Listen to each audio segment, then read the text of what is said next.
Oke, anak Ibu semua, selamat pagi. Mohon maaf ya, hari ini Ibu berhalangan sekali untuk bisa ke Mandalo karena keluarga Ibu ada yang sakit, jadi Ibu bertugas untuk merawat di rumah. Jadi Ibu hanya bisa mengajar hari ini di rumah saja dulu ya, Nak ya.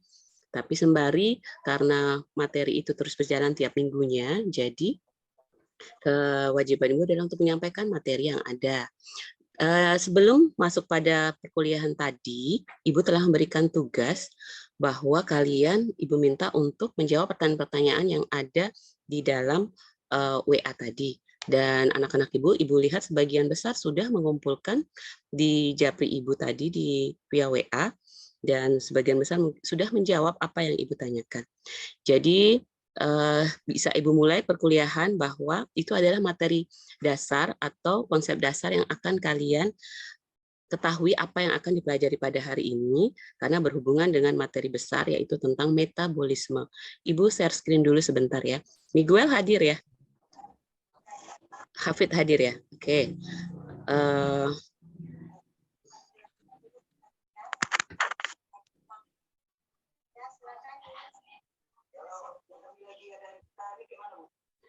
Terlihat apa yang ada di depan kalian, Nak?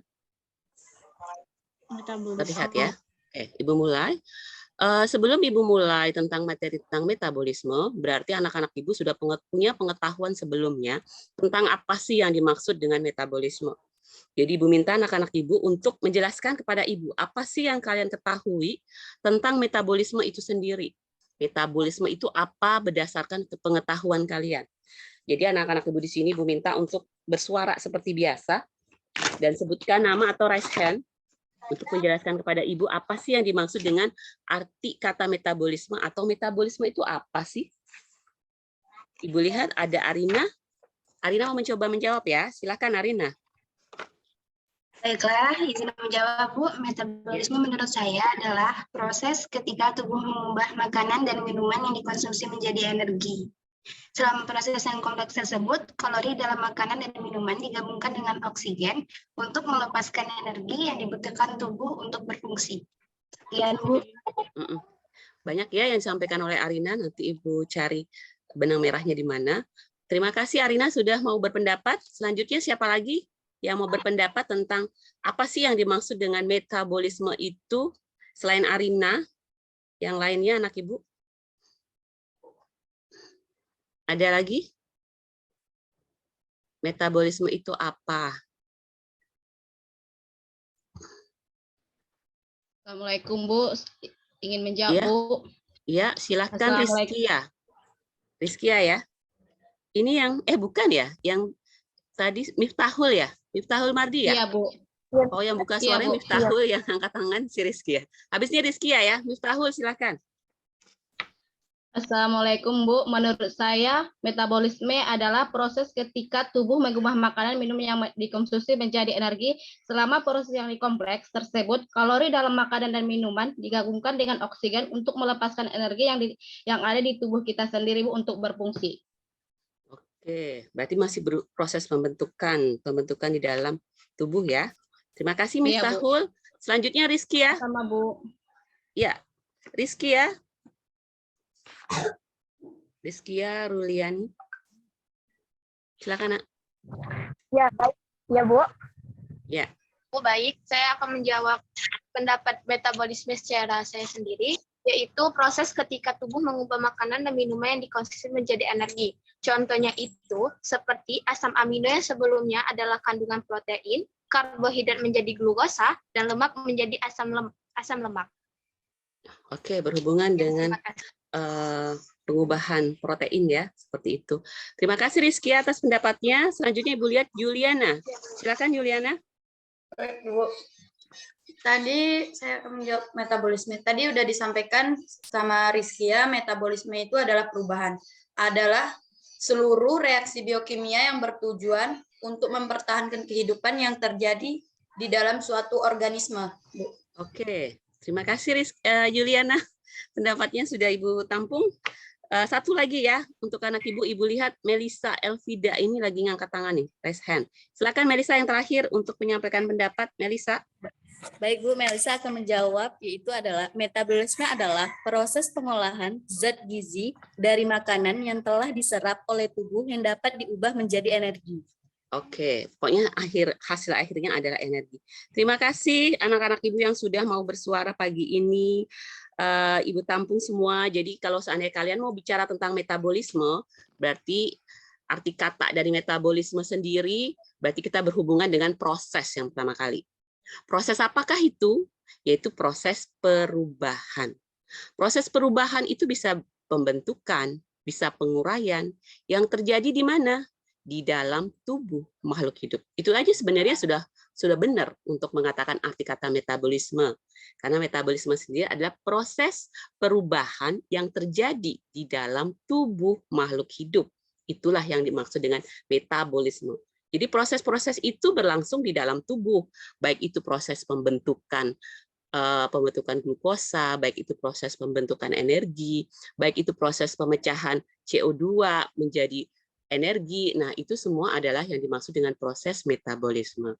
Terima kasih anak-anak semua yang sudah berpendapat tentang apa arti kata metabolisme. Jadi kita sudah tahu garis benang merahnya ya, metabolisme adalah proses perubahan yang terjadi di dalam tubuh makhluk hidup, baik itu proses pembentukan, penguraian zat, yang disertai dengan adanya perubahan energi. Seperti itu yang dimaksud di dalam metabolisme. Anak ibu tadi sudah berpendapat banyak, tapi intinya adalah proses perubahan tersebut, baik berupa pembentukan atau penguraian zat. Zat itu macam-macam yang ada di dalam tubuh manusia atau di dalam tubuh makhluk hidup, itu zat itu dilakukan proses reaksi perubahan yang disertai dengan adanya, intinya perubahan itu dilakukan untuk apa reaksi tersebut? Untuk adanya perubahan energi. Nah, itu arti kata metabolisme. Selanjutnya, berarti kalau kita arti kata belajar metabolisme, ada dua hal yang dibahas di dalam metabolisme, yang namanya anabolisme dan katabolisme. Nah, di sini yang kita bahas adalah anabolisme. Proses anabolisme berupa hal yang disebut dengan proses pembentukan, penyusunan. Nah, itu arti kata anabolisme. Proses pembentukan senyawa-senyawa sederhana menjadi senyawa-senyawa yang lebih kompleks. Itu arti kata harfiah dari anabolisme. Sedangkan kata kebalikan, katabolisme kebalikan dari ana. Kalau ana itu pembentukan, berarti kalau kata itu pemecahan, penguraian, perombakan. Itu arti kata katabolisme. Kebalikan dari anabolisme. Kalau seandainya kalian bisa kasih contoh proses-proses yang ada dalam tubuh makhluk hidup, anabolisme termasuk adalah fotosintesis. Kemosintesis juga terjadi di dalam bakteri, sintesis lemak terjadi di dalam sel, sintesis protein juga terjadi di dalam sel. Sedangkan katabolisme contohnya adalah proses respirasi. Kita melakukan proses pernafasan, makhluk hidup melakukan proses respirasi, itu yang namanya katabolisme. Karena dia memecah oksigen yang dihirup, diubah menjadi yang namanya nanti CO2. CO2 nanti menghasilkan ATP yang digunakan untuk energi juga. Jadi ada perubahan energi yang terjadi di dalamnya. Oke, ini yang Ibu jelaskan tadi bahwa proses anabolisme terjadi secara cepat. Kalian tinggal baca aja ya, penjelasan Ibu tadi sama. Nah, dalam proses metabolisme ini, berlangsungnya proses ini memerlukan yang namanya enzim. Kalau kalian ketahui enzim itu apa, dia berlangsung di dalam proses metabolisme. Kenapa bisa enzim itu berperan? Karena dengan adanya enzim, maka reaksi itu bisa berlangsung. Baik itu secara cepat, berarti dia bisa mempercepat proses reaksi yang ada di dalam tubuh makhluk hidup. Baik itu di dalam sel, maupun di dalam jaringan, maupun di dalam organ. Karena enzim ini menurunkan energi pengaktifan yang dengan sendirinya akan mempermudah terjadinya reaksi. Maka tidak lepas metabolisme itu berhubungan dengan enzim.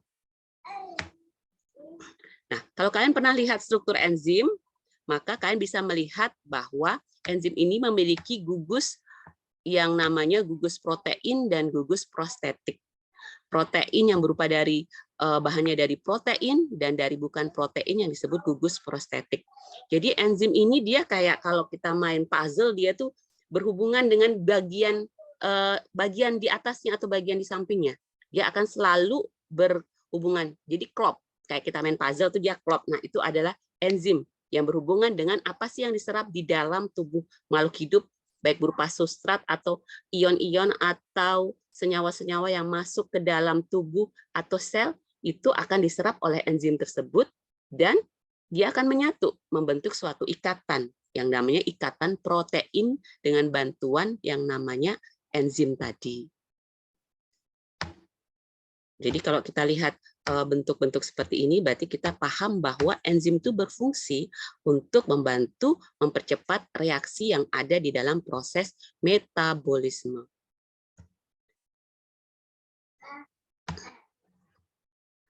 Selanjutnya, Ibu akan bicara tentang enzim. Enzim ini adalah protein ya.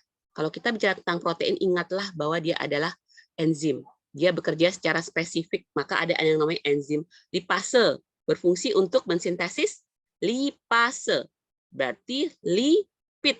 Nah, gampang ya, ngapalin berarti lipid itu adalah lemak. Berarti enzim yang berfungsi untuk mensintesis lipid. Amilase, berarti enzim itu berfungsi untuk mengubah atau mensintesis amilum. Amilum itu adalah gula atau glukosa. Ada lagi enzim protease. Nah, enzim protease berfungsi untuk mengubah protein. Protein kan ada di dalam tubuh makhluk hidup. Seperti itu namanya. Maka dia berfungsi sebagai biokatalisator.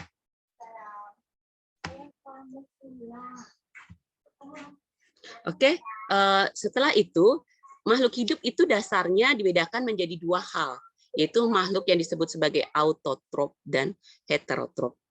Anak Ibu bisa bantu Ibu menjelaskan apa sih yang dimaksud dengan autotrop dan heterotrop berdasarkan gambar yang kalian lihat di depan. Kemukakan pendapat kalian bahwa autotrop ini seperti ini loh, heterotrop ini seperti ini. Nah, silahkan anak Ibu. Siapa yang mau mengeluarkan pendapatnya?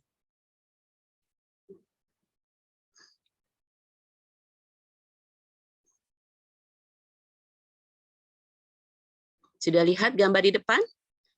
Tidak selalu harus mengikuti gambar ini ya, tapi kalian bisa mengeluarkan berdasarkan apa sih yang kalian ketahui tentang autotrop, heterotrop, seperti ini. Nah, itu saja. Jadi nggak terlalu harus sesuai dengan gambar yang di depan. Tapi kalau kalian mau menjelaskan gambar ini juga boleh. Si ada yang mau raise hand? Miguel. Nah, silakan Miguel.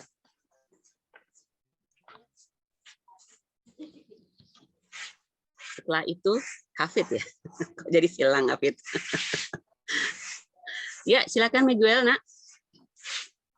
Autotrof adalah organisme yang mampu menghasilkan makanan atau energi sendiri, Bu. Ya, organisme yang mampu menghasilkan makanan atau energi sendiri. Kalau Selanjutnya, heterotrof itu organisme yang membutuhkan senyawa organik di mana karbon diekstrak bagi pertumbuhannya. oke, berarti dia membutuhkan senyawa dari organisme lain yang memproduksi senyawa tersebut. Seperti itu ya, Iya, Bu. heterotrop. Oke, terima kasih Miguel. Selanjutnya ini kayaknya pasangan Kosma ini. Kosma dan wakil Kosma saling bersuara. Silakan Hafid. Baiklah Bu, saya di sini akan sedikit menjelaskan. Heterotrop itu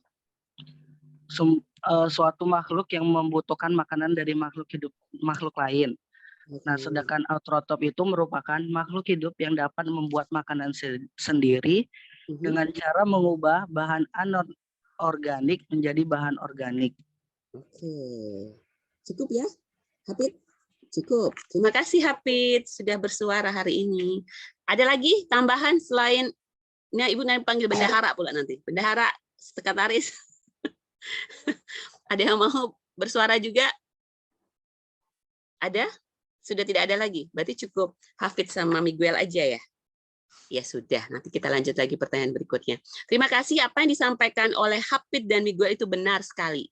Jadi kalau seandainya kita bicara tentang arti kata autotrop, heterotrop berarti dia berlawanan ya. Auto itu dia yang bisa membuat makanan sendiri, maka dikelaskan dia di tingkat produsen. Sedangkan heterotrop dia membutuhkan makanan dari makanan ke yang lain, maka dia disebut sebagai tingkat konsumen. Kalau kalian perhatikan gambar di depan sudah bisa terlihat, oh kita bisa membedakan mereka sebagai autotrop atau heterotrop dari apa yang dihasilkan. Sedangkan kalau produsen itu rata-rata adalah tumbuhan yang termasuk di dalamnya. Sedangkan animal atau termasuk sebagai makhluk hidup yang berupa hewan itu termasuk dalam proses yang disebut heterotrop. Kalau Ibu tanya, kalau manusia itu termasuk di mananya ya? Manusia. Dia termasuk sebagai heterotrop atau autotrop? Kalian pilih yang mana kalau manusia? Heterotrop, Bu. Heterotrop. Oh, berarti sudah bisa menggolongkan ya, bahwa manusia juga membutuhkan pangan dari makhluk hidup yang lain. Baik itu berupa hewan, kita makan dagingnya, sebaiknya itu berupa tumbuhan, kita makan daunnya. Nah, itu adalah fungsi kita sebagai manusia, yaitu sebagai konsumen. Maka kita harus menjaga baik-baik nih yang autotrop, yaitu berupa yang namanya tumbuhan, karena dia juga sumber kehidupan yang ada di muka bumi. Itu yang perlu Ibu tekankan konsep dasarnya. Ya, Nak ya. Jadi makhluk hidup yang lain membutuhkan makhluk hidup yang bertugas sebagai autotrop, karena dialah produsen pangan yang ada di muka bumi. Itu fungsinya di sini. Jadi yang berdasarkan pengertian disampaikan oleh teman kalian tadi bisa kalian baca sendiri di sini, nggak perlu Ibu jelasin lagi ya, kan udah pintar semua. Oke, Ibu sekarang lanjut kepada hal yang kompleks yang telah kalian jawab tadi. Jadi sebelum Ibu masuk ke sini, berarti kalian sudah punya pengetahuan. Kita akan bicara tentang bagian anabolisme dari metabolisme, bahwa fotosintesis termasuk di dalam proses tersebut.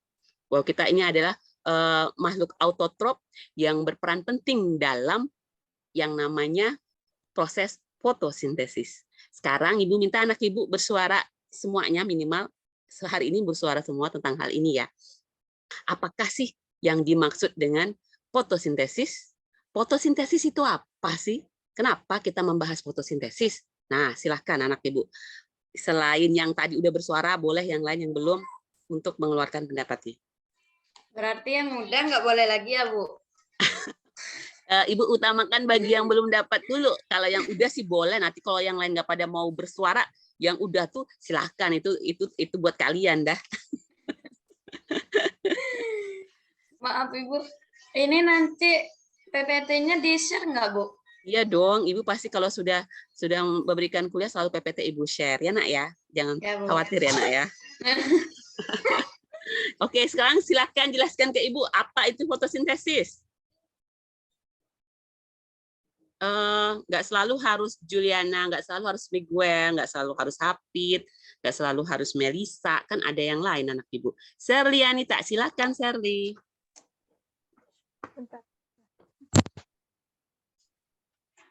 Fotosintesis adalah suatu proses pembuatan atau pembentukan yang dilakukan oleh tumbuhan, terutama tumbuhan yang mengandung kayak zat hijau daun gitu Bu, atau klorofil dengan bantuan energi cahaya matahari. Oke, sip. Terima kasih Serly. Ibu sudah dengar tadi proses pembuatan makanan dengan bantuan sinar matahari ya, yang terjadi pada tumbuhan. Terima kasih Serly sudah mau bersuara. Milati Soleha, silakan Milati. Ya Bu, izin menjawab. Ya. Jadi sama seperti yang Serly katakan tadi, jadi fotosintesis adalah proses pembentukan atau pembuatan makanan pada tumbuhan dengan bantuan cahaya matahari. Dan ini terjadi pada daun, pada tumbuhan. Atau tumbuhan. Oke, Milati, terima kasih. Suci Anita. Iya, Suci Anita, anak Ibu silakan. Ya Bu, izin menjawab. Izin diterima. Benar Bu. Fotosintesis menurut Suci adalah suatu proses biokimia pembentukan karbohidrat dari bahan organik yang dilakukan oleh tumbuhan, terutama tumbuhan yang mengandung zat hijau daun, yaitu klorofil. Yaitu Dengan klorofil. bantuan cahaya matahari, Bu. Dengan Begitu. bantuan cahaya matahari. Oke, terima kasih Suci sudah mau bersuara dan mengeluarkan pendapatnya. Ibu tampung ya jawabannya Suci. Hafid masih nanti dulu ya. Hafid masih banyak pertanyaan lain. Oke. Sudah ya, cukup 3 dulu. Jadi Ibu kata harfiah fotosintesis sendiri, kalau seandainya Ibu tanyakan, kalian nggak mengerti apa sih yang dimaksud fotosintesis? Kalian sebutkan harfiah kata fenomenanya dari mana. Foto itu arti katanya poton. Sintesis arti katanya adalah penyusunan atau proses penyusunan. Maka kalau kalian arti kata fotosintesis yaitu penyusunan suatu organ-organ, suatu bahan-bahan organik yang dibutuhkan dengan bantuan yang namanya foton atau cahaya. Kalau kita artikan secara lebih spesifik lagi, fotosintesis adalah proses metabolisme ya, benar sekali proses metabolisme yang termasuk anabolisme. Berarti dia adalah proses pembentukan, penyusunan bahan-bahan anorganik yaitu CO2 dan H2O oleh klorofil yang akan diubah menjadi bahan organik yaitu karbohidrat dengan bantuan sinar. Ibu nggak mengatakan selalu sinar matahari ya, nggak selalu mengatakan itu cahaya matahari, tapi sinar atau cahaya, that's it. Jadi sesuatu yang berbau itu sinar, itu sudah bisa membantu makhluk hidup yang namanya tumbuhan untuk melakukan proses fotosintesisnya. Baik itu lampu juga mengeluarkan sinar ya. Nah itu juga bisa membantu terjadinya proses fotosintesis. Jadi yang berhubungan dengan sinar, cahaya itu semua yang membantu dalam proses fotosintesis. Sudah, yang teman-teman kalian sampaikan tadi itu sudah benar semua. Jadi Ibu hanya tambahkan saja bahwa dia ada proses penyusunan bahan anorganik CO2 dan H2O yang akan diubah oleh klorofil. Klorofil itu zat hijau daun yang akan diubah menjadi bahan organiknya karbohidrat dengan bantuan sinar atau cahaya. Oke, terima kasih. Jadi di depan kalian ada gambar nih, Nak. Gambar ini berhubungan dengan konsep dasar yang ada di dalam proses metabolisme yang namanya fotosintesis. Apakah ada anak ibu yang bisa membantu ibu mensintesiskan, menarasikan gambar ini? Maksudnya apa gambar ini? Berdasarkan apa yang kalian lihat dan kalian pikirkan, silahkan ibu mau dengar pendapat kalian. Kalau ibu ketemu kalian secara langsung sih ibu pengen langsung kalian tuh presentasi depan ibu tentang gambar ini dan kemukakan pendapat kalian apa sih yang ada di dalam gambar ini. Tinggal melihat aja alurnya, tinggal membaca skemanya dan akhirnya kalian bisa mengambil intisari dari gambar ini. Siapa yang mau? Poinnya 3+. Yang tadi sudah bersuara silahkan bersuara lagi, ibu nggak larang.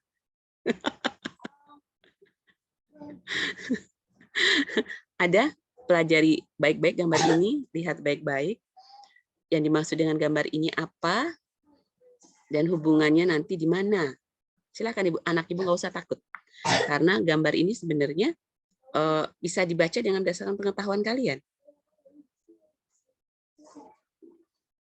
Suci Anita, silahkan Suci. Bersuaralah nak, bersuara di sini bukan emas. Suci Anita langsung ibu catat, asalkan benar. Ya, silakan Suci. Suaranya lagi di mute. Tolong dibuka. Ya, silakan. Ya, Bu. Menurut Suci dari konsep gambar ini, Suci lihat ada matahari. Ya. Terus mataharinya tuh menuju ke daun. Berarti Ya. Daun itu membutuhkan sinar matahari untuk melangsungkan klorofil atau zat hijau daun, yaitu berupa energinya. Nah, terus daun itu juga membutuhkan oksigen dan menjadi bahan organik energi. Ya. Bahan organiknya nanti hasilnya yang di bawah ini ya. Iya, Bu. Oke. Gitu. Terima kasih Suci. Kamu sudah ibu +3 ya, karena sudah berani bersuara. Minimal sudah lebih poinmu daripada teman-teman yang lain pada hari ini. Hari ini ya. Iya, sama-sama Suci. Juliana ini kayaknya juga mau bersuara lagi. sudah Ibu larang sih, jadi bersuara lah semua. Oke, Yuliana silahkan artikan gambar tersebut berdasarkan pengetahuan Yuliana.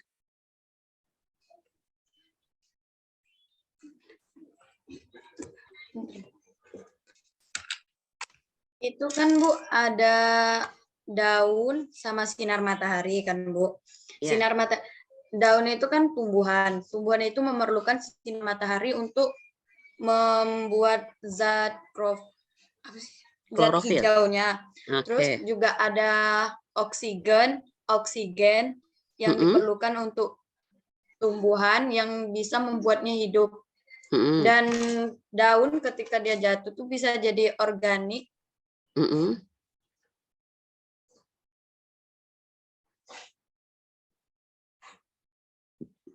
Suaranya di mute sayang.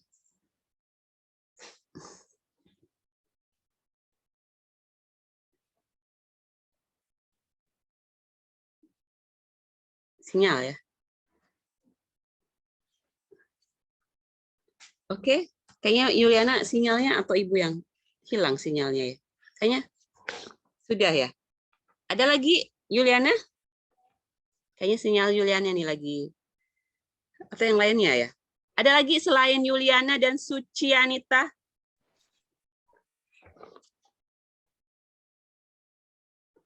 Nggak ada ya? Cukup 2 orang aja? Plus 3-nya nih. Ada lagi. Serlianita. Ini mirip ya Sucianita, Serlianita. Serlianita, silakan. Ya, silakan Serli. Jadi di sini kayaknya tuh ya Bu, itu tumbuhan membutuhkan sinar matahari untuk melakukan fotosintesis. Ya. Dan tumbuhan itu merupakan bahan baku organik untuk bisa membuat makanan, kosmetik, dan lain-lain. Dan tumbuhan itu bisa menghasilkan oksigen Bu, O2 gitu. Oke, jadi ada arti kata yang sedikit berbeda dengan temennya ya, bahwa tumbuhan itu menghasilkan oksigen, seperti itu ya. Oke, terima kasih Serli. Kayaknya udah cukup ya, 3 anak Ibu aja yang Ibu kasih poin pada hari ini, nanti yang lain bisa nyusul untuk ngumpulin poin-poin lainnya. Jadi kalau seandainya Ibu katakan bahwa sini ada gambar daun, makanya Ibu berikan konsepnya. Mengapa daun bentuknya pipih melebar? Kalau ini tangan Ibu ini daun, mengapa dia bentuk daun itu pipih melebar? Kenapa nggak bulat? Kenapa nggak panjang? Sebenarnya ada juga daun-daun, tapi pada umumnya bentuknya pipih melebar. Alasannya apa? Ada yang bisa bantu Ibu jawab? Pertanyaan Ibu. Mengapa daun bentuk morfologinya pipih melebar? Romianti, silakan Romi. Baik, Bu, izin jawab. Jawabannya sebagai untuk menampung cahaya. Untuk menampung cahaya, untuk menangkap energi cahaya yang ada di sini sebenarnya matahari. Pada saat ini adalah matahari ya. Oke, sudah cukup. Romianti langsung Ibu kasih poin. Jadi mengapa daun itu membentuk morfologi yang bentuknya pipih melebar? Karena dia berfungsi untuk menangkap energi sinar matahari sebanyak-banyaknya. Sebanyak-banyaknya yang ditangkap oleh klorofil atau zat hijau daun yang ada di dalam daun tersebut. Maka dia menangkap energi sinar matahari sebanyak-banyaknya, maka bentuknya pipih melebar. Menangkap energi sinar matahari sebanyak-banyaknya. Itu konsep dasar yang harus kalian ketahui. Selanjutnya, di dalam penangkapan energi sinar matahari itu, maka terjadi yang namanya proses metabolisme yang disebut dengan fotosintesis atau proses pemasakan makanan tadi. Maka terjadi perubahan energi, yaitu dari energi surya, energi cahaya, energi sinar, energi surya itu yang akan terjadi perubahan menjadi energi kimia. Energi kimia itu pengubahan bahan-bahan kimia tadi, yaitu bahan-bahan anorganik, CO2 dan H2O, yang akan diubah menjadi bahan-bahan organik. Seperti ini. Bahan organik yaitu karbohidrat atau hasilnya dari tanaman tersebut, produknya apa? Bahan organik yaitu karbohidrat. Karbohidrat ini nantilah yang akan dari hasil produk tanaman itu yang akan diubah menjadi makanankah, menjadi kosmetikkah, menjadi pakaiankah, bahan bakar, perumahan, maupun menjadi obat. Nah, semua ini berfungsi untuk siapa? Yang Ibu sebutkan yang barisan paling bawah. Ini digunakan untuk siapa? Untuk apa? Ada yang bisa bantu jawab? Untuk Manusia, Bu. Untuk manusia. Yang bantu jawab semuanya, jadi nggak ada yang tahu siapa yang semuanya berfungsi untuk kesejahteraan hidup manusia. Kita sebagai manusia akan kembali kepada kita, bahwa ini akan kita pergunakan lagi untuk kita sebagai manusia untuk kesejahteraan kita. Jadi produk ini untuk kembali kepada kita sebagai manusia. Dan ini oksigen ini alurnya kemana? Bahwa dalam proses ini nanti akan terbentuk selain bahan organik juga terbentuk yang namanya oksigen, O2. O2 inilah yang digunakan makhluk hidup yang lain, yang digunakan sebagai paru-paru dunia. Ibu pernah katakan sebelumnya ya, dia berfungsi untuk paru-paru dunia, bahwa tumbuhan menghasilkan oksigen yang akan diserap oleh makhluk hidup dalam proses respirasi mereka. Jadi tumbuhan ini memegang peranan penting dalam kehidupan yang ada di muka bumi, karena dia menghasilkan produk bahan organik dan juga menghasilkan O2. Seperti itu konsepnya ya. Jadi kalau seandainya kalian Ibu bilang konsep dasar dari metabolisme yang disebut fotosintesis, kalian ceritakan ini, bahwa itu adalah konsepnya. Paham ya nak ya? Oke, Ibu lanjut. Jadi sekarang hari ini kita belajarnya pelan-pelan aja tentang apa yang dimaksud fotosintesis. Jadi di dalam percobaannya, fotosintesis itu ada yang namanya percobaan Ingenhousz. Kalau kalian di SMA, di SMP sudah pernah melakukan percobaan sederhana ini, berarti kan sudah bisa paham apa sih yang terjadi di dalam percobaan Ingenhousz. Bahwa Ingenhousz itu, catat ya apa yang Ibu katakan ya. Ingenhousz itu untuk membuktikan terjadinya reaksi terang. Kalian tadi bicara tentang reaksi terang, reaksi gelap. Di pertanyaan Ibu tadi kan disinilah kita bahas. Bahwa percobaan Ingenhousz untuk membuktikan adanya reaksi terang. Karena percobaan ini berhubungan dengan adanya sinar. Sebuah beker gelas diberikan tumbuhan hidrilla atau tumbuhan hijaunya, terus dikasih corong. Dan di situ nanti kita letakkan di tempat panas yang ada cahaya, akan kita lihat ada gelembung-gelembung udara. Ada gelembung-gelembung oksigen yang terlihat di dalam air, mengalir. Jadi inilah bukti bahwa fotosintesis yang ada dalam tumbuhan hijau ini menghasilkan yang namanya O2. Itu untuk membuktikan terjadinya reaksi terang. Paham ya di sini ya tentang percobaan Ingenhousz, yaitu untuk membentukkan terjadinya gelembung gas. Selanjutnya, yang kedua adalah percobaan SATS. Nah, ini kebalikan dari percobaan Ingenhousz tadi. Kalau Ingenhousz membuktikan terjadinya reaksi terang, berarti percobaan SATS untuk membuktikan terjadinya reaksi gelap. Gelap berarti tidak ada cahaya. Itu ya konsepnya ya. Jadi kita bisa buktikan di sini bahwa fotosintesis menghasilkan amilum. Ini juga percobaan sederhana. Kalau kalian sudah pernah lakukan di SMA atau SMP, berarti kalian cukup melakukan percobaan ini dengan menutup daun, satu daun dengan, kalau ini pakai isolasi ya, kalau Ibu sih nggak pakai isolasi. Kalau pakai isolasi itu nanti rusak daunnya. Malah sobek waktu kita buka. Tapi kita pakai aluminium foil. Aluminium foil untuk menutup makanan itu, yang untuk panas-panas itu, kita tutup permukaan daunnya selama 1 hari.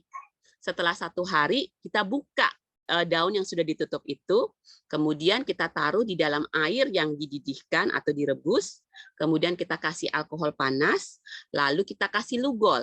Yang terjadi adalah bahwa di dalam daun yang sudah dilakukan perlakuan tadi, warnanya akan berubah menjadi hitam biru kehitaman. Apa maksudnya? Ini membuktikan bahwa di tempat yang ditutup tadi itu tidak terbentuk yang namanya amilum. Sedangkan di tempat yang terbuka tadi itu terbentuk amilum dari proses-proses yang dilakukan ini. Seperti itu. Inilah yang membuktikan bahwa pembentukan amilum terjadi di dalam daun, yaitu produk akhir tadi. Bahan organik berupa gula, amilum, glukosa itu sama. Kalau kalian sebutin tadi ya. C6, H12O6 itu sama dengan gula, amilum, karbohidrat, itu nyebutnya sama. Itu produk akhirnya. Jadi di sini nggak terbentuk yang warna hitam, nggak terbentuk amilum karena ditutup dengan aluminium foil tadi. Jadi tidak terjadi proses di dalamnya. Sedangkan yang tidak ditutup itu terjadi proses di dalamnya. Paham ya konsepnya ya? Jadi kalau seandainya anak Ibu bicara tentang daun, berarti kita bicara tentang kloroplas. Kalian sudah belajar tentang sel. Berarti sel ini kalian bisa pelajari bahwa di dalam organela yang namanya kloroplas itu ada bagian-bagian di dalamnya yang penting. Kalian dengerin Ibu ya pelan-pelan, bahwa gambar ini menunjukkan organ-organ yang ada di dalam kloroplas. Kalau Ibu sebut ini, satu keping ini, bukan secara keseluruhan, tapi cuma satu koin, satu keping itu namanya tilakoid. Catat nanti ya, kalau Ibu gambar ini salah pengertiannya, kalau ada yang salah. Jadi ini benar ya, tilakoid. Tapi kalau Ibu sebut satu tumpukan tilakoid ini, itu namanya granum. Namanya granum. Pengertian di sini stack of tilakoid. Berarti satu tumpukan tilakoid itu namanya granum. Itu betul berarti.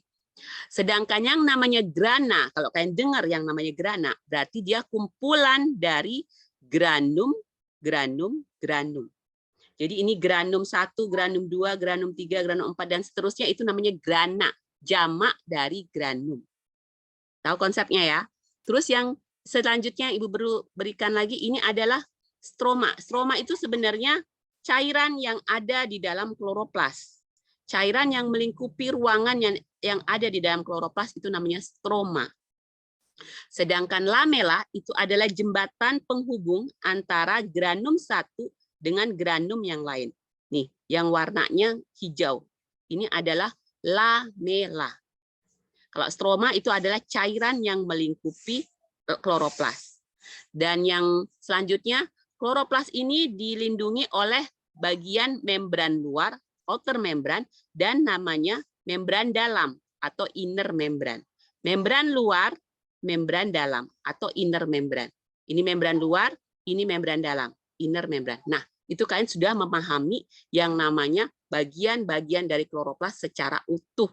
Kalau saya Ibu tanyakan, gambarkan kloroplas, gambarnya cukup bulat-bulat aja, terus yang penting ada hubungan antara bulatan-bulatan itu dengan yang lain. Nah, kalian sebutkan bagiannya: tilakoid, granum, grana, lamela, stroma, outer membran, inner membran. Sudah benar jawaban kalian. Paham ya? Nanti diulang lagi di rumah. Oke, anak Ibu, selanjutnya apa yang Ibu katakan tadi berarti sudah kalian catat, punya catatan tuh. Berarti kan Ibu bisa tinggal nanya nih. Gambar A itu apa? Ibu nyebut nama aja ya. Yang enggak Ibu sebut namanya nggak usah jawab. Sekarang Ibu pengen tahu yang susah bersuara, jadi Ibu paksa untuk bersuara. Ibu sebut namanya Ana Rumiani, ada nggak sih? Nggak ada ya? Ana Rumiani kayaknya nggak ada dari dulu, enggak? Ainah Jasaniamaiwan. Silakan Ainah. Ada nggak anak Ibu yang namanya Ainah? Ada, Bu. Silakan Ainah, artikan Ibu. Bukan artikan, jawab pertanyaan Ibu yang A ini namanya apa yang telah Ibu sebutkan tadi. Nangkep nggak anak Ibu nih? Outer membran. Outer membran, poin buat Ainah. Selanjutnya, Ibu panggil anak Ibu yang namanya Azizah. Azizah Husnul. Ya, Azizah Bu. Husnul. Oke, yang B ini namanya apa? Inner membran, Bu, atau membran Inner dalam. membran. Oke, berarti kamu konsentrasi. Selanjutnya, Ibu panggil anak Ibu yang namanya Latifah Zahrotunisa, ada nggak? Ada ya? Latifah, ada nggak sih? Oh, ada ya anak Ibu nih. Bu kira nanti nggak ada pula. Latifah, Ibu tanya yang namanya C. C ini adalah dia adalah, bentar, ini kalau gambarnya begini berarti dia adalah tumpukan dari koin-koin ini. Namanya apa? Tumpukan dari koin-koin yang Ibu sebut tadi. Itu namanya apa? Granula, Bu. Ya? Granula. Granula. Oh, kurang dengar ya. Granum. Granum ya, Nak ya. Nggak apa-apa, mungkin tadi salah dengar ya Ibu ngomongnya. Oke, Latifah, nggak apa-apa. Granum ya, Nak ya. Oke. Selanjutnya, Melani Hairunisa. Melani Hairunisa. Mana anak Ibu Melani Hairunisa? Enggak ada, Bu. Oh, Enggak ada emang dari nggak awal ada itu, ya? Bu. Nah, bagus. Kalian nyebutin. Kan Ibu kadang-kadang sini nggak Ibu catat yang mana yang tidak. Melia. Melia? Melia? Hadir nggak nih Melia nih? Hadir, Hadir, nggak? Bu. Ya, silakan Melia. Gambar nomor D, ini satu keping yang Ibu tunjuk. Ini namanya apa? Satu keping ini namanya apa? Tadi sudah Ibu sebut namanya apa? Catat nggak? Enggak, Bu. Enggak dicatat, enggak konsentrasi. Oke, Melia lanjut ke Randy. Randy hadir nggak? Randy hadir nggak, Randy? Randy itu Bu nggak bisa apa namanya, HP-nya bisa. nggak bersuara Bu. Oh, HP-nya nggak bersuara. Waduh, Iya, walah. Bu. Ya, berarti Siska lagi. Karena Siska belum ada poin. Siska lagi. Siska, apa jawabannya yang D ini, Siska? Langsung hilang. Nggak tahu kami Bu. Loh, tadi Ibu sudah ngasih tahu loh. Ini namanya apa? Namanya adalah Granum. Tilakoid. Kalau satu tilakoid. Tilakoid namanya. Terus Tusi Ramvini mana? Tusi Ramvini. Tusi? Ya, Bu. Ya, Tusi jawab yang terakhir yang gambar, bukan terakhir, yang E. Yang E ini namanya apa?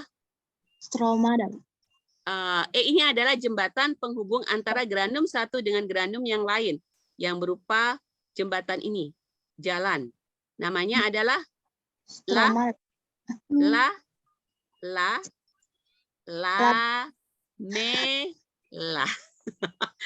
Ada yang masih tidur, ada yang ngantuk. Stroma itu yang F tuh sih.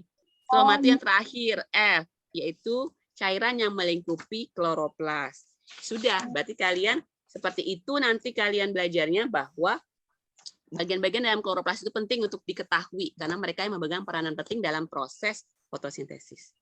Kalau sana Ibu tanya, Ibu lanjutkan. Sebutkan kepada Ibu reaksi kimia yang ada di dalam proses fotosintesis secara sederhana. Kalian jawabnya apa? Resen? Reaksi terang dan reaksi gelap. Bukan. Reaksi kimia berarti ini tambah ini dengan garis panah, hasilnya ini tambah ini. Nah, Ibu, pertanyaan Ibu seperti itu. Kalau Ibu tanya reaksi kimia, berarti Ibu butuh reaksi secara sederhana antara input ini yang akan dirubah menjadi output ini. Itu maksud pertanyaan Ibu. Siapa yang bisa bantu jawab?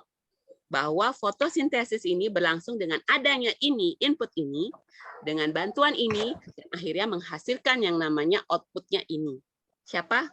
Ini kayak yang buka suara ini, tapi nggak ada yang resen. Resen siapa yang resen? Nggak ada yang mau resen ini? Pertanyaan Ibu. Di SMA tuh sudah hafal lah proses reaksi kimia sederhana dari fotosintesis itu. Ini tambah ini sama dengan ini. Jadi senyawa-senyawa kimia yang ada di dalamnya itu disebutkan. Kalau sudah hafal di luar kepala itu sebenarnya gampang aja sih nyebutinnya. Miguel Gonzalez. Oh, Miguel. Miguel silakan, Nak. Apa reaksi kimia sederhana yang ada dalam proses fotosintesis, Nak?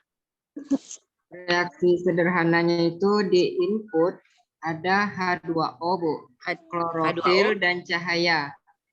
Dan klorofil dan cahaya. Dia menghasilkan ATP dan NADPH2 itu di reaksi terang. Kalau di reaksi gelap itu ada ATP dan NADPH2 dan CO2. Menghasilkan glukosa C6H12O6. Oke, itu kalau Ibu tanya Miguel itu reaksi terang atau reaksi gelap ya, itu hasil produknya. Kalau Ibu tanya fotosintesis secara sederhana, berarti secara keseluruhan tuh, tidak menyebutkan yang mana NADPH, yang mana ATP, tapi hanya secara sederhana fotosintesis itu berlangsung secara ini.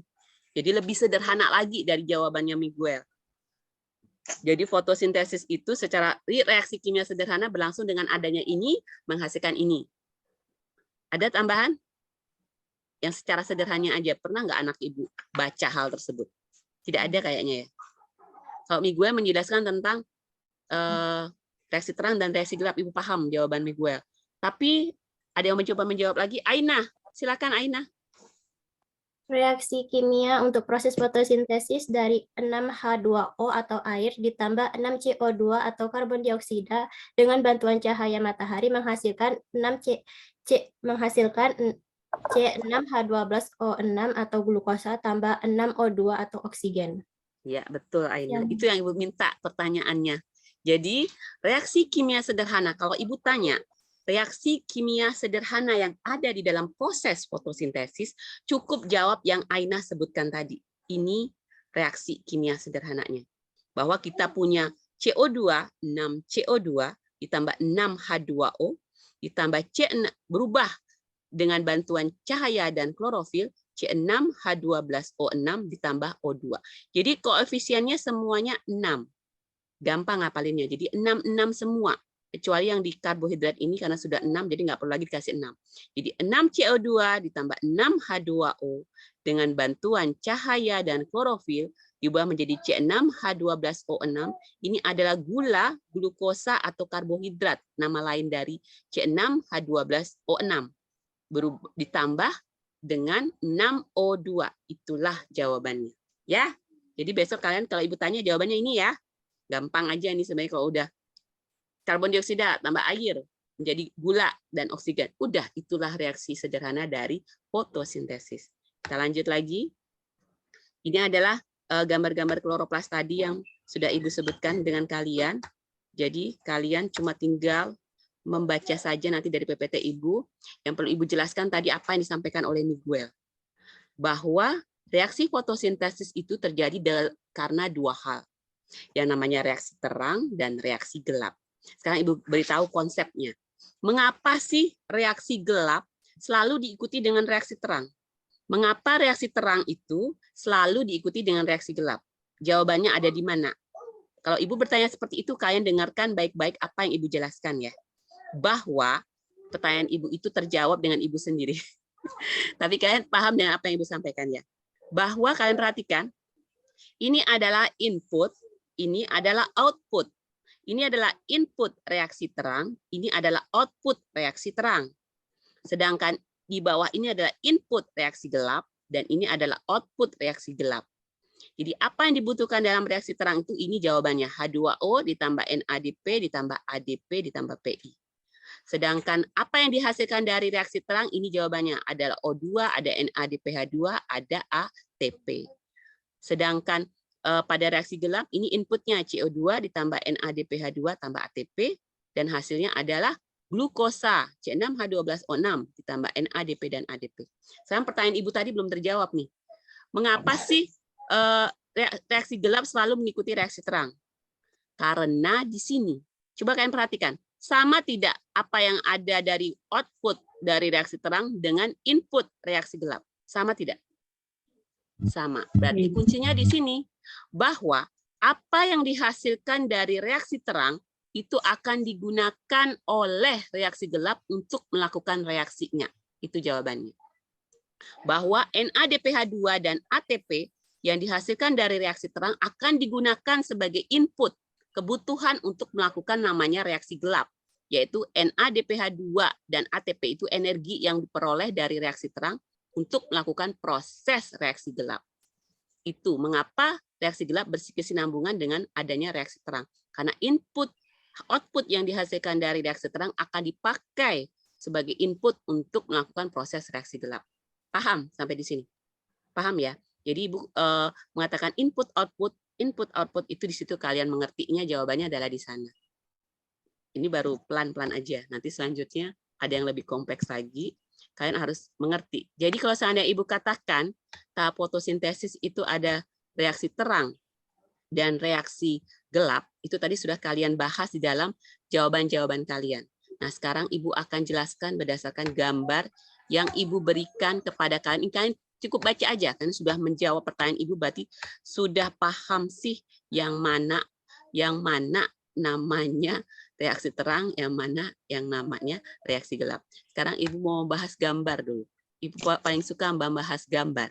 Karena dengan gambar berarti kita bisa paham apa maksud reaksi-reaksi yang ada di dalam fotosintesis. Gambar ini aja dulu. Secara keseluruhan nanti sudah terjawab. Kalau kalian lihat gambar ini pusing nggak?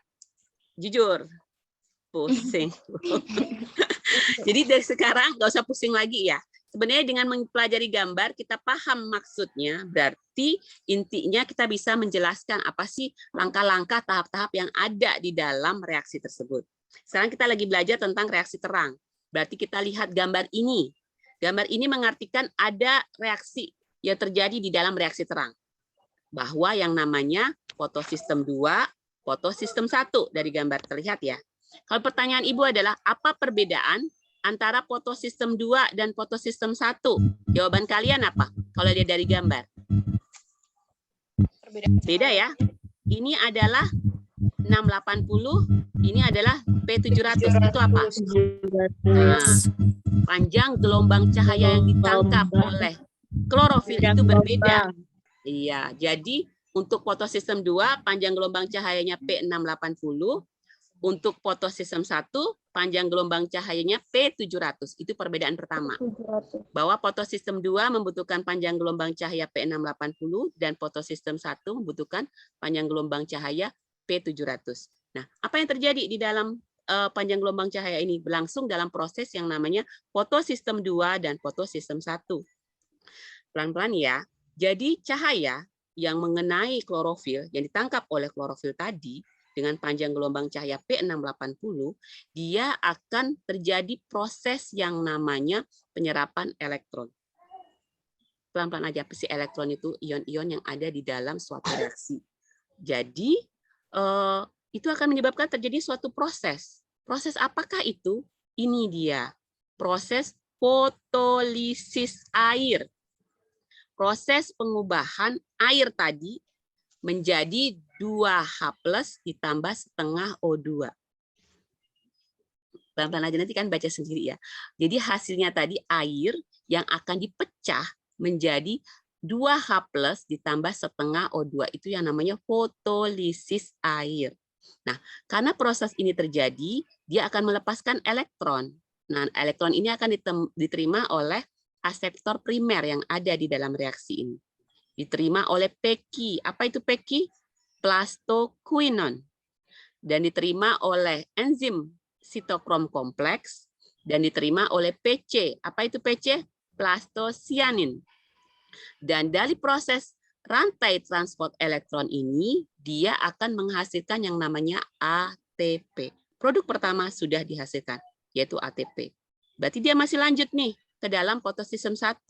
Bahwa dengan panjang gelombang cahaya yang diterima, dia akan meneruskan elektron tadi ke dalam FD. FD itu apa? Ferredoksin. Dan ferredoksin ini akan mengubah NADP tadi menjadi NADPH2, produk dari reaksi terang. Jadi reaksi terang itu produknya ada 2. Yang pertama adalah ATP, dan yang kedua adalah NADPH2. Itulah produk dari reaksi terang berdasarkan proses-proses yang Ibu sebutkan. Ada fotosistem 2 dan fotosistem 1. Nanti Ibu kasih kalian ini rekaman apa yang Ibu omongin ini ya, Nak ya. Oke, lanjut. Jadi di dalam reaksi terang tadi, berarti berlangsung juga yang namanya reaksi gelap. Nah, kalau kita sebut reaksi gelap, dia berlangsung di dalam stroma. Kalau reaksi terang berlangsung di dalam grana. Lebih tepatnya di dalam membran tilakoid. Kalau reaksi terang terjadi di dalam grana, tempat terjadinya di mana? Jawaban kalian adalah grana atau membran tilakoid boleh. Sedangkan pada reaksi gelap terjadi di dalam stroma. Jawaban kalian tadi itu enggak. Kalau misalnya kalian sudah jawab itu berarti sudah benar. Terus tadi inputnya apa, outputnya apa sudah bisa dijawab. Nah, ini gambarnya. Tambah pusing nggak kalian? Jadi gambar ini ada untuk menjelaskan yang namanya siklus Calvin atau reaksi gelap. Tadi kan kita percobaan uji stats. Uji stats untuk membuktikan terjadinya reaksi gelap. Nah, di sini sebenarnya terjadinya reaksi gelap. Reaksi gelap terjadi di sini. Bahwa reaksi gelap terjadi dalam siklus Calvin. Siklus Calvin itu dijelaskan berdasarkan 3 reaksi yang namanya FR kuadrat. FR itu apa? FR kuadrat itu apa? F itu adalah fiksasi, R itu adalah reduksi, R satunya lagi adalah regenerasi. Kalau kalian sudah paham ketiga reaksi tersebut, berarti kalian bisa membaca gambar ini. Bahwa di dalam faktor reaksi fiksasi, itu terjadi pengubahan CO2 menjadi yang namanya PGA, fosfogliserat. CO2 diubah menjadi PGA itu terjadi dalam fase fiksasi. Sedangkan fase berikutnya yaitu fase reduksi terjadi perubahan. PGA, fosfogliserat yang diubah menjadi PGAL. PGAL, fosfogliserat aldehid. Dan dari hasilnya itu tadi, lanjut lagi kepada fase berikutnya, yaitu fase regenerasi, yang akan diubah menjadi PGAL, akan diubah menjadi gula, glukosa, dan RUBP, yaitu ribulosa bifosfat. Jadi nanti dia akan kembali lagi ke awal. Kembali lagi ke siklus. Namanya siklus, dia selalu berputar ke awal, membentuk suatu lingkaran. Dia akan kembali lagi ke awal, membuka reaksi-reaksi lagi yang sama, yaitu FR kuadrat lagi. Seperti itu terus berlangsung terus yang namanya siklus Calvin, yang terjadi di dalam sel tumbuhan yang namanya klorofil. Dan di sini terjadi di dalam stroma. Ya, pelan-pelan aja nak ya. Jadi Ibu ulang lagi, fiksasi itu mengubah CO2 menjadi PGA, fosfogliserat. Sedangkan reduksi mengubah PGA, fosfogliserat, menjadi PGAL, fosfogliserat aldehid. Sedangkan regenerasi diubah menjadi PGAL tadi, diubah menjadi gula, glukosa, dan RUBP, yaitu ribulosa bifosfat, enzim yang ada di dalam siklus gelap. Maka dia akan kembali lagi digunakan oleh enzim Rubisco untuk melakukan siklusnya berulang. Nah, itulah yang namanya siklus Calvin atau reaksi gelap yang telah kalian jawab tadi. Itu menjelaskan gambar ini sebenarnya. Anak Ibu pada saat sudah menjawab pertanyaan Ibu tadi, berarti sudah bisa menjelaskan reaksi-reaksi apa yang ada di dalam kedua reaksi yang Ibu sebutkan tadi. Dan itu sebenarnya sudah menjawab pertanyaan Ibu kalau kalian sudah paham gambar yang Ibu sampaikan tadi. Cukup itu aja kalian paham, berarti kalian sudah bisa menjawab. Kok Ibu kaget sih? Jadi yang Ibu sebutkan tadi tergambar di dalam gambar sederhana ini ya nak. Kalau kalian dari pusing gambar yang tadi, gambar sederhana ini sudah bisa menjawab apa yang Ibu sampaikan tadi. Bahwa tadi ada yang namanya CO2 yang akan diubah menjadi PGA tertulis di sini. PGA nanti diubah menjadi PGAL tertulis di sini. Dan PGAL nanti berubah menjadi gula dan RUBP sudah terjadi di sini. Ini gambar secara skema sederhana dari siklus Calvin. Oke. Selanjutnya, sudah selesai bahan kalian, bahwa kalian cukup memahami apa yang Ibu sampaikan tadi. Reaksi terang itu apa, reaksi gelap itu apa, metabolisme itu apa, fotosintesis itu apa, yang terjadi di dalam tubuh makhluk hidup itu, terutama tumbuhan yang kita pelajari pada hari ini adalah kedua hal tersebut. Jadi ada siklus terang, ada siklus gelap. Ya, ada siklus terang, ada reaksi terang, ada reaksi gelap. Reaksi terang itu adalah reaksi Hill, reaksi gelap itu adalah siklus Calvin. Ini sudah kalian jawab. Jadi kalian sebenarnya sudah tamat belajar fotosintesis. Jadi anak Ibu sekarang tidak ada lagi tugas yang Ibu berikan kepada kalian. Bahwa minggu depan kalian cukup bertemu dengan Ibu untuk menghadapi suatu yang namanya praktikum. Praktikum itu akan kita lakukan minggu depan. Nanti Ibu bagi penuntunnya. Jadi di sana kan akan mempersiapkan bahan-bahan berupa organ-organ tumbuhan.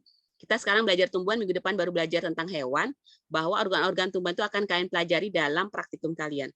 Karena besok, minggu depan adalah akreditasi biologi, maka anak Ibu nanti Ibu minta untuk kita belajar nanti akan di syuting, dan syuting itu belajar kita itu akan diperlihatkan di dalam akreditasi asesmen lapangan. Jadi mudah-mudahan besok anak Ibu bisa hadir semua. Apa yang kita lakukan selama pembelajaran nanti akan dijadikan sebagai contoh bahwa inilah pembelajaran yang terjadi di dalam biologi ya nak ya. Jadi mudah-mudahan anak Ibu minggu depan sehat semua. Ibu juga dalam keadaan tidak berhalangan untuk hadir seperti saat ini. Ibu tidak bisa hadir secara offline langsung. Tapi minggu depan mudah-mudahan kita bisa hadir secara offline dan kita belajarnya di gedung baru. Gedung baru itu maksudnya di labor baru yang belum pernah kita masuki, itu ada di samping gedung yang ada di samping FTK. Kalau kalian belum tahu labor barunya itu di mana, disitulah letaknya. Jadi di situ nanti kalian belajar sesuai dengan jam kuliah kita. Nanti kalian membawa bahan-bahan yang Ibu minta, yaitu berupa tanaman-tanaman yang akan kita pelajari organ-organnya. Karena belajar minggu depan adalah sistem organ dan jaringan yang ada dalam makhluk hidup. Itu materi minggu depan. Jadi nggak ada PR, nggak ada tugas. Yang kalian kerjakan dalam laporan praktikum itu Ibu kumpulkan minggu depan aja. Karena minggu depan itu posisinya ketemu Ibu secara langsung, jadi bisa Ibu menerima hasil kerjaan kalian.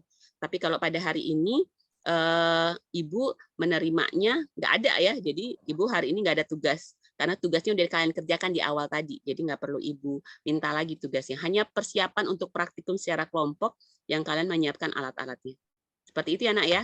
Oke, sampai di sini ada pertanyaan sebelum Ibu tutup, karena kita selesai jam 10.15 ya. Berarti minggu depan itu langsung ke labor, nggak ke lokal kita ya, Bu? Enggak, kalian belajar dulu ke labor baru ya. Jadi labor baru nanti ruangan cari labor biologi, masuk pintu depan sebelah kiri itu sudah labor biologi itu. Nanti diarahkan, nanti kalau saya kalian datang lebih cepat, mungkin lebih baik kalian nanti lihat ruangan sebelah kiri yang langsung terlihat ada ruangan biologinya di situ. Nanti mungkin mudah-mudahan Ibu jam 8 udah sampai lah di labor, karena kita belajarnya besok jam 8 ya. Jadi tapi ya jangan datang jam 8, maksud Ibu kalian jam 8 kurang sudah nyampe lah di tempat ya, Nak ya. Jadi nanti Ibu bagi semua materi-materi minggu lalu dan minggu ini. Jadi minggu depan tinggal belajar apa yang kita dapatkan di dalam materi yang berhubungan dengan sistem jaringan dan organ. Seperti itu ya, Nak ya. Ada pertanyaan lagi? Sampai Nanti, di sini? Nanti Ya? yang gambar-gambar tadi nanti